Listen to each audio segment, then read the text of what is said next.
Hey guys, welcome back to 1700. You are here today with me, Jemma and Imran, and we're talking to Plotz. Hey guys, thanks so much for coming in.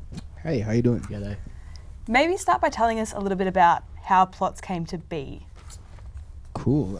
So Plotz has had a few different variations over the years. It started off as a solo project of mine, and kind of remained that way with various band members up until now. In June last year, I went into the studio with a producer called Tristan Hoogland, and we've recorded 4 songs, which kind of kicked off this version of the band. So the vision was to create something more funky and a bit futuristic compared to what we had, which was a bit more garagey. Yep. And so we recorded these songs together, and then after that I had a process of recruiting a band to play it live with me once I realized there's no way I can play like 5 or 6 different instruments Unless you have like 60 arms. Yeah, like I'm not that octopus. talented. It's just an average man. Just got to believe in yourself. Yeah, you just got to believe. Talking about your changing sound over the years, your new single's taken quite an interesting turn based off of your previous works. What direction are you planning on taking your music in the future?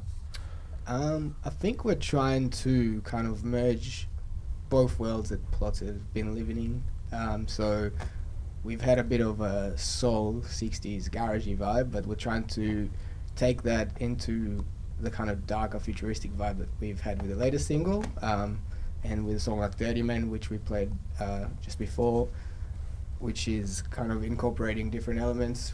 We want to create something a bit different and more unique, I suppose, and just introduce more tones and kind of bring out the best elements of all the band members that we have now. Because before that I was kind of on a solo mission, just trying to emulate what other people would do. Now I don't have to do that anymore as much. You can kind of like bounce off each other. And yeah, exactly. Get the chemistry flow.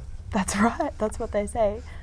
In terms of inspiration and other artists that you draw influence from, I kind of get like maybe like an Interpol-y type of vibe. I don't know if it's just your jacket, but yeah, I've been getting that. Yon Banks. Yeah. I do love Interpol, so I'm not gonna lie. So they are, I suppose, an influence as in that same vein, like New Order, Joy Division. I really love David Bowie. We all love the Beatles, Radiohead. So I think a few of those elements kind of get into our melting pot of music, or whatever you want to call it. And that's what comes out. Have you always grown up listening to these kind of artists? I think everyone has a few dark moments in their musical history. But I think once I have committed to listen to music and trying to do it properly, these have been my main influences. Yeah. Obviously starting with more stuff like the Beatles, and a lot of 60s, 70s artists really through my parents, and then going on my own kind of discovery. Yeah. Well, thanks. We're going to take a short break really quickly. We'll be right back after this clip.